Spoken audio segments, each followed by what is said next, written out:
kita lanjutkan. Bagaimana kalau kuantumnya kita tambah jadi 4?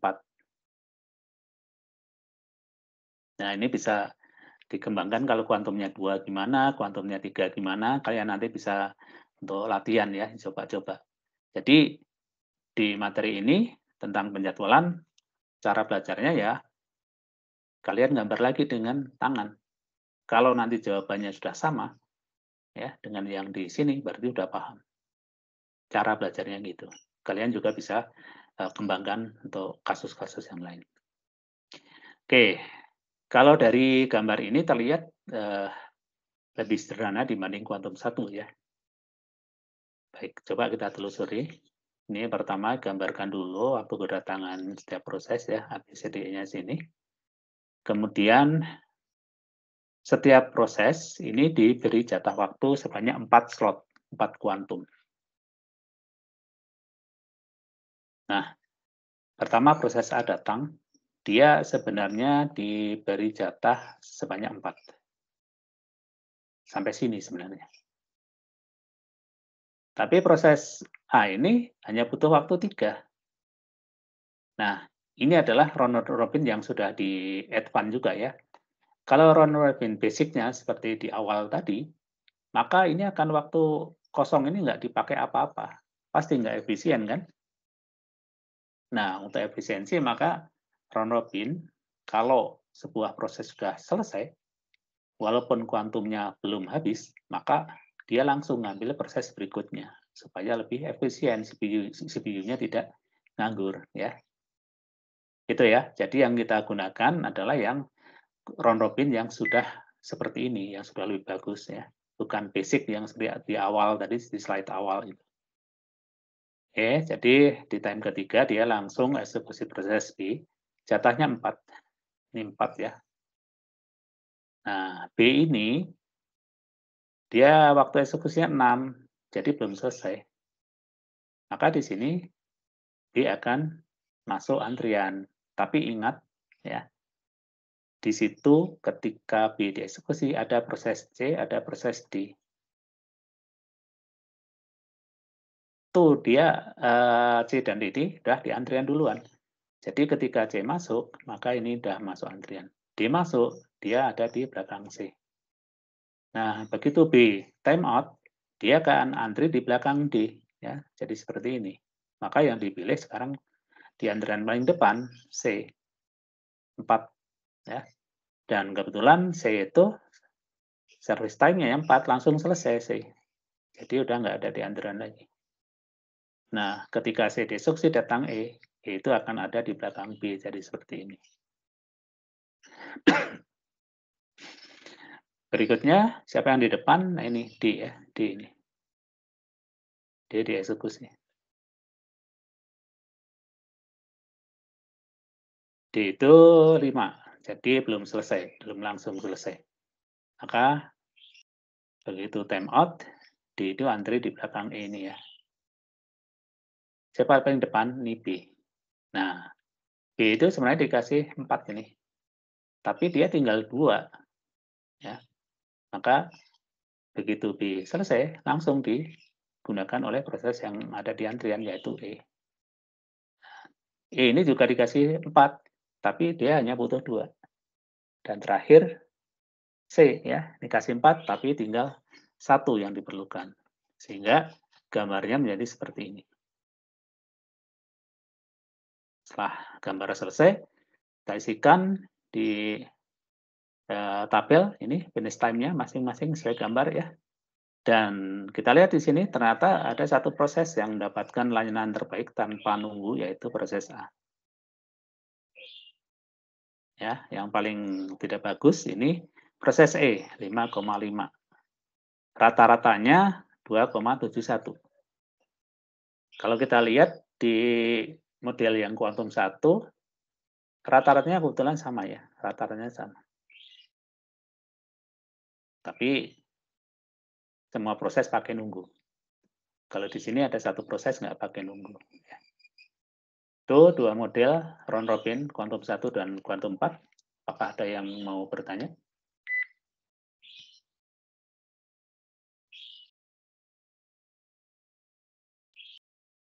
Cukup Belum jelas? ada, Pak. Cukup jelas. Oke.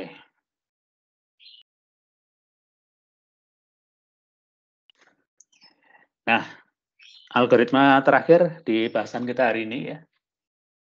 Jadi yang sisanya nanti kita akan bahas di pertemuan selanjutnya, yaitu Shortest Process Next, SPN. Ini juga algoritma sederhana nih ya.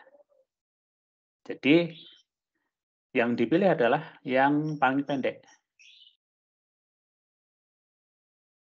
Proses yang paling pendek waktu eksekusinya. Prosesnya paling kecil.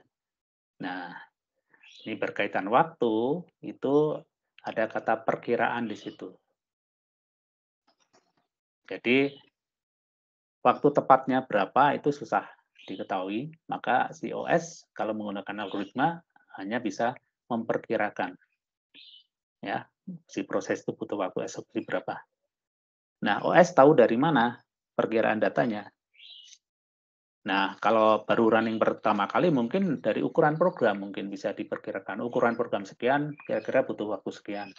Tapi kalau proses itu pernah running sebelumnya, si OS bisa ngelihat lognya ya. Proses itu berapa lama sebelumnya runningnya ya. Bisa dari situ. Tapi tetap aja karena perkiraan ya, maka tentu tidak akan tepat. Ini karakteristiknya, jadi dia non-preemptive. Artinya proses bisa nggak dihentikan di tengah jalan. Bisa nggak? Kalau non-preemptive, bisa nggak proses dihentikan di tengah jalan? Kenapa, Pak? Nggak bisa. Ini kan jenisnya non-preemptive ya, SPN ini. Bisa nggak dihentikan di tengah jalan? Nggak bisa, Pak. Nggak bisa ya. Ini sama dengan first come, first serve. Nah, bagaimana kalau proses itu butuh I/O, butuh printer misalnya? Dia bisa berhenti nggak?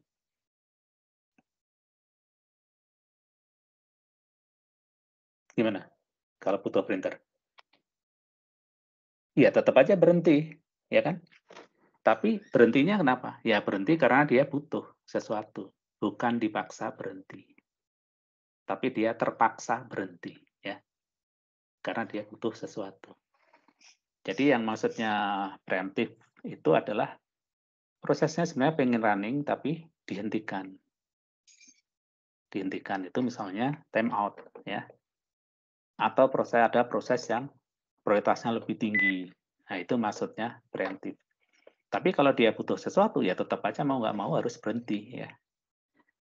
Itu ya, walaupun non preemptif tetap aja harus berhenti kalau butuh sesuatu. Nah, kalau kita berikan dengan contoh kasus yang sama, maka ini gambar urutan eksekusinya.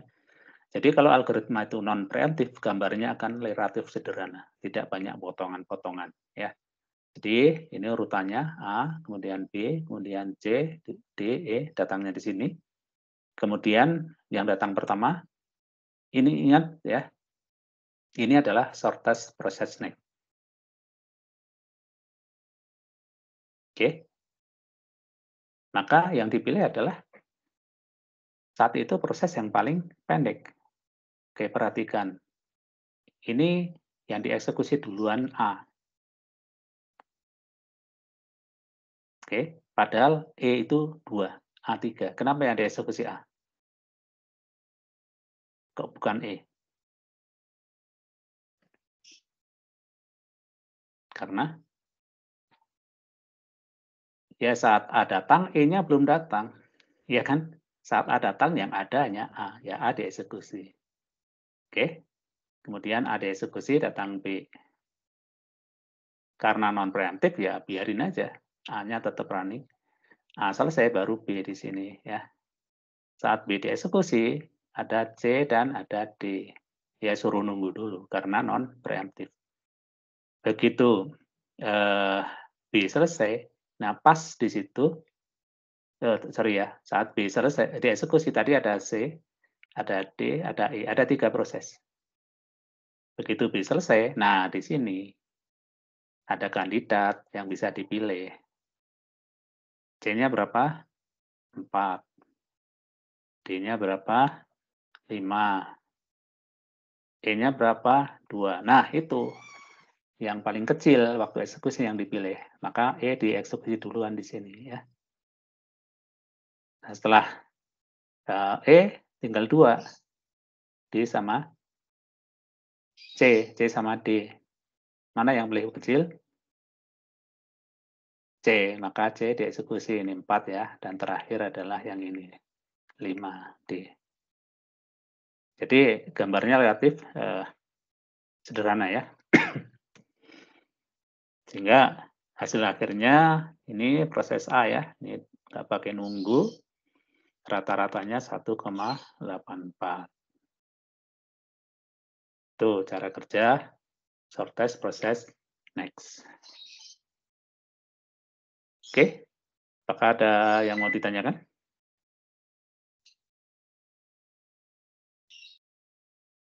Sejauh ini belum, Pak. Baik, bagaimana kalau ada yang service time-nya sama? Mana yang dipilih? Kebetulan di contoh ini beda semua kan? Kalau sama gimana? Ada pendapat? Apakah sesuai dengan waktu kedatangan, Pak? Oke, ada pendapat lain?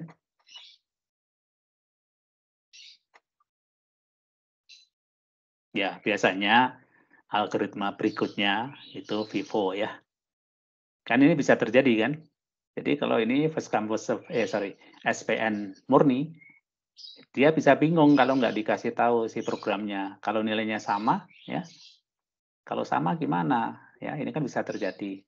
Pasti di algoritmanya itu ada if nilainya sama, nah pilih yang mana. Nah, yang gampangnya ya pilih yang datang duluan atau yang antriannya di depan, otomatis yang depan datang duluan gitu ya. Ya biasanya gitu ya. Vivo biasanya yang di depan yang dipilih. Kebetulan di contoh ini sama semua. Oke, kira-kira itu ya bahasan kita. Jadi kita sudah pelajari setengah dari materi penjadwalan ini. Kita tadi algoritma 3 ini ya sudah kita pelajari ya. Cara kerjanya, kemudian digambar urut-urutan eksekusinya, di mana yang gambarnya cukup rumit tadi kan round-robin kuantum 1. Nanti gambar yang hampir sama kerumitannya nanti adalah di ini, di feedback ini ya. Nah ini di pertemuan berikutnya. Oke, kalau nggak ada pertanyaan, saya kira di sesi ini saya cukupkan sampai sini ya. Sampai ketemu lagi di pertemuan selanjutnya.